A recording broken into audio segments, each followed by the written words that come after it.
รวมยาว12 แบบ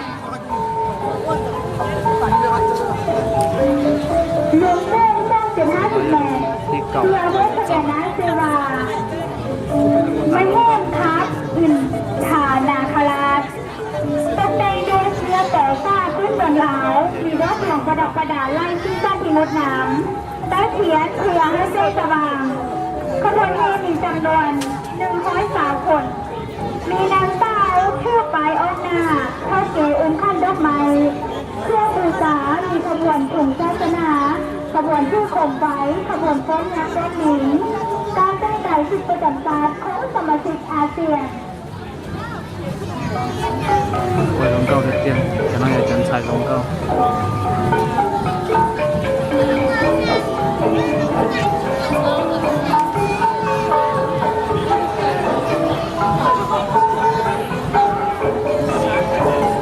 บรรณาทานแก้กิเลสเกียรติขับเคลื่อนร่วมพระบางกลางใบลาร่วมพระบางดินแดนและธรรมน้ำใจชาวเมืองใต้สะอาดธรรมศาสตร์ลาดเดียวจบเมืองยอดนิยมเพลงการท่องเที่ยวร่วมพระบางเมืองงามน้ำสะอาดอากาศบริสุทธิ์เมืองโคตรควรอยากดูโคมีไทยชาวเมืองร่วมเป็นคนมีน้ำใจวัฒนธรรมลับลือเกเตได้มา lồng câu mà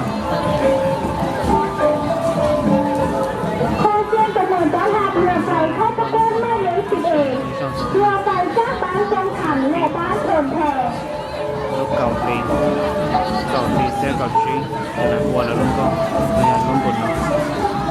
bây giờ lồng câu ra một cái nó to không lồng câuคือถอยมา เรือไฟไหม้เล็กเรือไฟบ้านกองขำบ้านโคนแดงโครงสร้างในเรือไม้รวงยาว11 เมตรรวงลูก3.5 30 เมตรเป็นโค้งพญานาคที่ตกแต่งอย่างวิจิตรงดงามดาวเรือโค้งจำลองนอกพระธาตุประดับด้วยดอกดวงเทียนานาที่ใสเสียดใสให้แจ้งสว่าง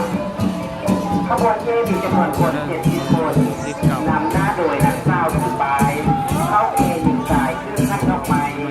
เครื่องม้าเมนเหนือไฟพญานาคที่งดงามสุดท้ายเมนขบวนวันโดยเทโดยขวบเบื้องปากคนตื่นและรถไฟก็เดินทางตะมือต้นน้ำเรือไฟไหม้เลย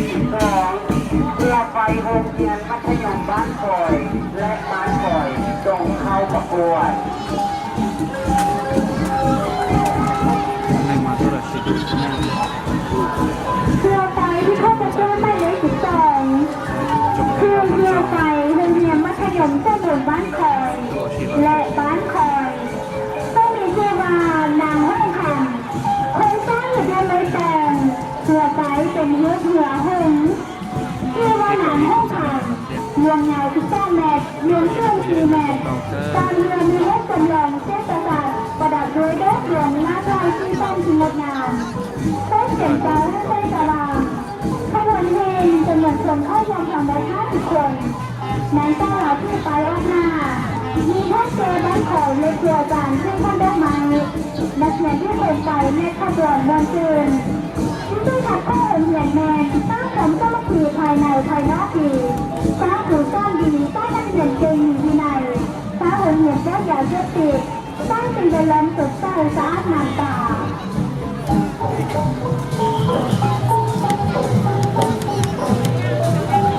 còn là nào có này chúng tôi chưa đào ta để chúng đào luôn nè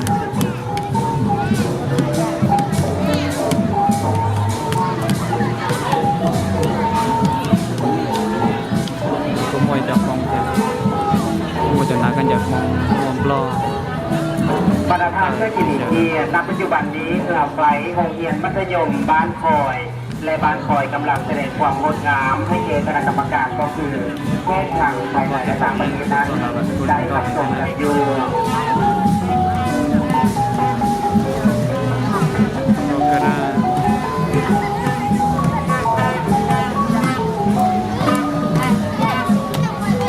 อันดับต่อไปข้อที่ประเมินได้หากเรือไฟที่เข้าจะเคลื่อนได้เลย13เรือไฟชื่อคนเห็นและขยันเส้นเดินแซงขับ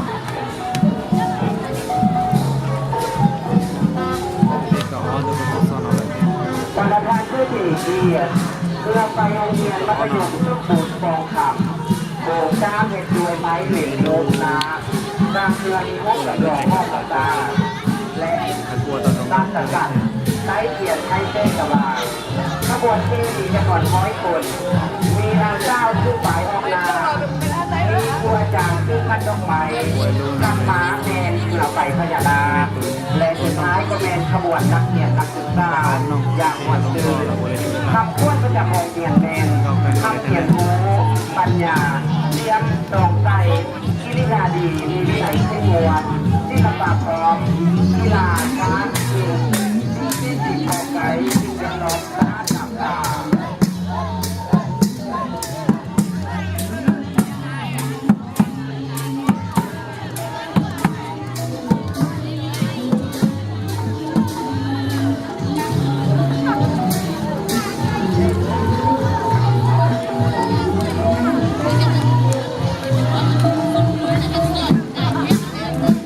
และต่อไปเดินทางตะมือต้นครับเรือที่เข้าร่วมประกวดไม่เลย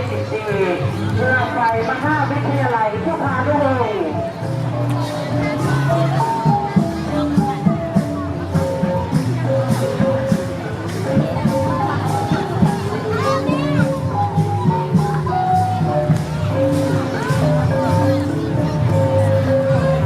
รู้ตัวสุดกับมันทำไมรู้ทิกเก่าพอลงเก่าเป็นเก่าเลยท่านนาย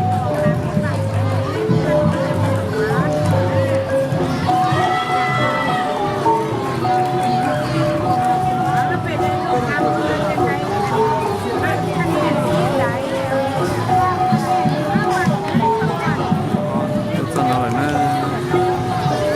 trong có thể tiêu này đứng từ của ma này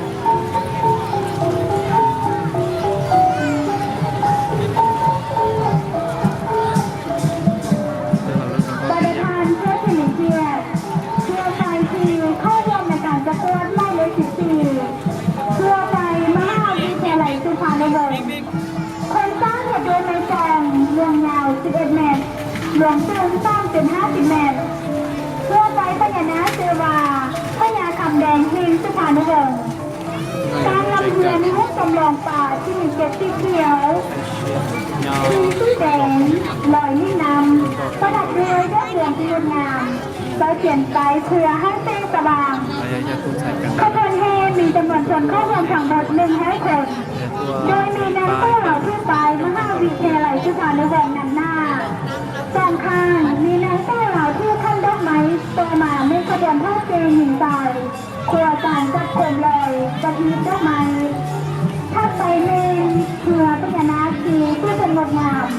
โดยในขบวนนักศึกษาไล่ต้อนท่าดีตาให้เฮี้ยนจาด้วยป่านเกินด้วยเสี้ยนตีกองคันคอนแจงคำพ้นแมงสติปัญญาสมัครีที่วิไลสุขอนามัยสภาพเวลาเสนิทและอิสระทัศน์กำหนดไว้ว่าเรื่องเรื่องที่สจพพัฒนาท้องถิ่นการสู่มาตรฐานสากล เนี่ยจอนด้วยเท่าไหร่จบปอก พนักงานผู้หญิงเรียนณปัจจุบันนี้ทานกำลังชมความด้วยส่วนงดงามของกลับไปมหาวิทยาลัยสุพรรณบุรีไม่เลย14 และข้อที่สมุทรสาครไทยหมายเลข15เรื่องในบ้านสำนักและบ้านเขียนนวล เรือไฟไหม้เลข15เรือไฟบ้านบัดแรกบ้านเสียงมวลโครงสร้างเป็นตัวไม้รวมยาว11 เมตรรวมโครงสร้างถึง73 เมตรโค้งเหนือโค้งกลางลำเรือข้อขาดและโค้งหัวโค้งหัวตั้งกลางประดับประดาอย่างสวยงามไซส์เป็นไซส์ทั้งเทศบาลขบวนเทมีจำนวน50 คนโดยขบวนแม่หนักข้าวขึ้นไปย้ายยาท่องหน้าขัดหมาแมนโคเมเข้าเกคือขันดอกไม้ติดตามด้วยเรือไฟเพื่อนฟ้าสุดท้ายแมนขบวนสาวนมสมัครีมวนตื่น สุพรรณวงศ์จงเก่าเลยนะ และที่ร้านกำลังทำชมอยู่ในปัจจุบันนี้ก็เป็นเรือไฟบ้านบัดนอกบ้านเชียงมวลกำลังชมความแสดงความสวยงามให้แก่คณะกรรมการก็คือได้ทำในการบันทึกใจที่จะทำชม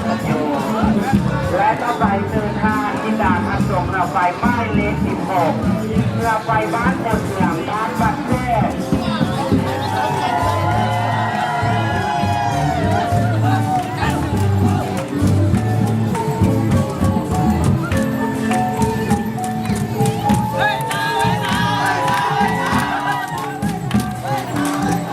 เรือไฟบ้านคนเมืองบ้านกระแสคนสร้างโดยไม้รวมยาว10 เมตรเงินเฟ้9.40 เมตรเรือไฟเป็นรูปพญานาคตัวน้ำประดับด้วยลายที่ตั้งสงดงาม Jadi orang เป็น punya น้ำสีคนปล่อยออกมาและเนื้อใบมาใดใส่เปลี่ยนไปเพื่อให้เส้นสว่างขบวนแห่มีจำนวนคน50 คนนำข้าวที่ไปออกมามีข้าวเทถึงใจทุกคนดอกไม้ผมบังขบวนไปเป็นขบวนที่จัดด้วยความรู้สึกมีคำพูดว่าบ้านคนเดียวเป็นเส้นแสงเส้นทางทางเดียวเพื่อทำให้ไปทำบ้านต้องสัมผัสเพียงมาในปีให้เป็นดีซื่อสัตย์เป็นหุ้นทางในการพัฒนา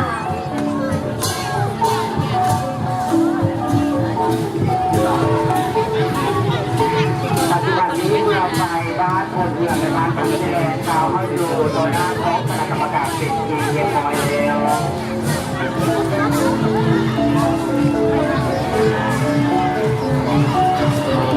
ให้ประเมินการทำเรือไฟให้ได้เรื่อยๆสุดๆเรือไฟในเรียนวิทยาลัยการเงินภาคเหนือ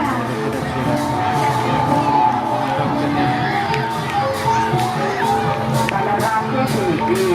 เรือไฟวิทยาลัยการเงินภาคเหนือโครงสร้างเป็นเรือไฟเรืองยาว10 เมตรเรืองสูง3 เมตรยาว10 เมตรความจำเป็นของโค้งประดับโค้งหลวงโดยนายที่ตั้งมีบนดาวได้เปลี่ยนใจให้เส้นสว่างขบวนเรือมีจำนวนคน50 คนเริ่มต้นด้วยนางเจ้าผู้ฝ่ายหน้าเจ้ามาแม่นขบวนตัวจากที่ลงไป ไฟโค้งมีเส้นเส้นหนาและขบวนนักเรียนแทนติดตามด้วยหมวก Rojan มีการขึ้นดนตรีพื้นเมืองอย่างครบครันเป็นของขอบแต่งสิ่งดาบมีเส้นมวลแดงมีไส้พัดเข้าของเขียนแดงสร้างวิทยาลัยให้หนักแน่นเข้มแข็งตามแนวทางและกฎหมายพัฒนาทรัพยากรให้ติดแทน Nanti kau siapa tu sana orang dia และที่ตามมาด้วยเรือไฟที่เข้าประกวดไล่เลน18เรือไฟบ้านอาภัยบ้านข้าวยอมและบ้านอาหารทั้งคนที่เข้าเรือเหตุด้วยไม้แดงรวมยาว10 เมตรเรือสูง3 เมตร jual lah. เรือเป็นเรือพญานาคเชื่อว่านางนักขับ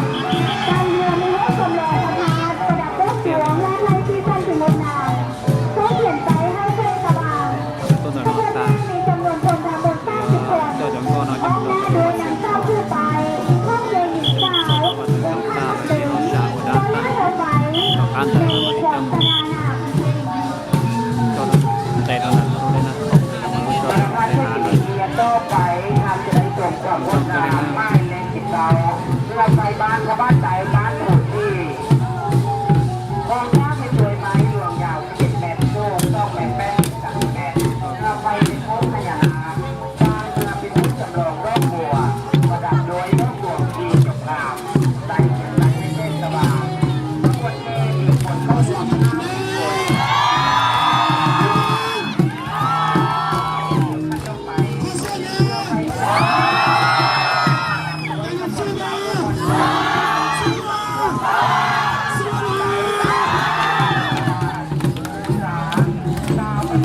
Ini nak punya. Ni kau ji tu sana orang dia. Kau ji kau kerja. ร้านไหนร้านเรือทุกใจเรือเมื่อไรหนาบาบานขบา Ini kau tu nak sampai. และเข้าที่เสมอต้อนรับเรือไฟข้ามบ้านมโนและบ้านเรียง Motor ใจ ini kau tak boleh jauh. เรือไฟบ้านมโนและบ้านเรียงใจ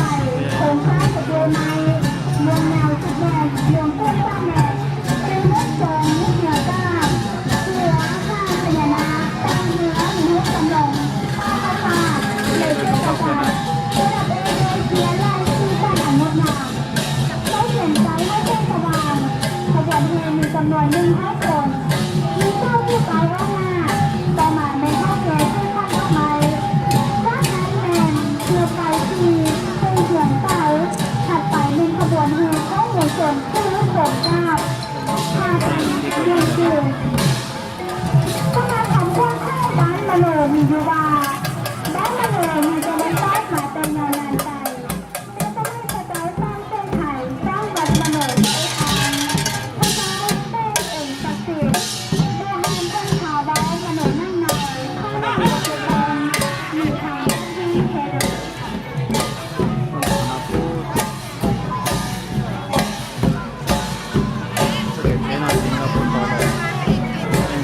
ที่อะไรนะ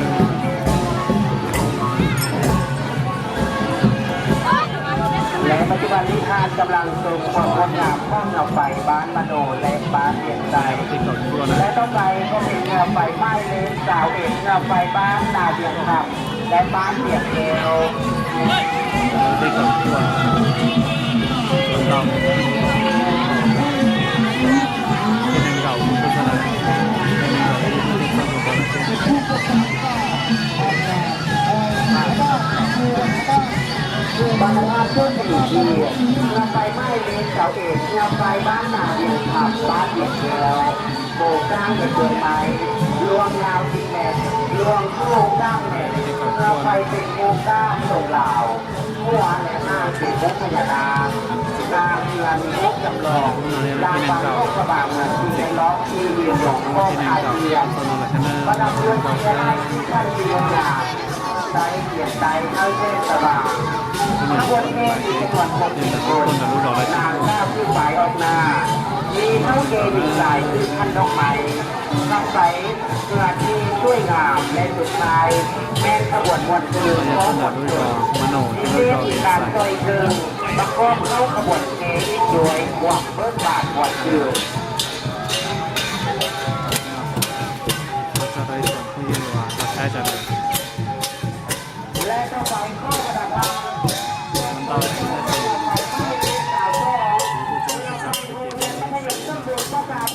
บ้านทองเจริญ เราไปใช้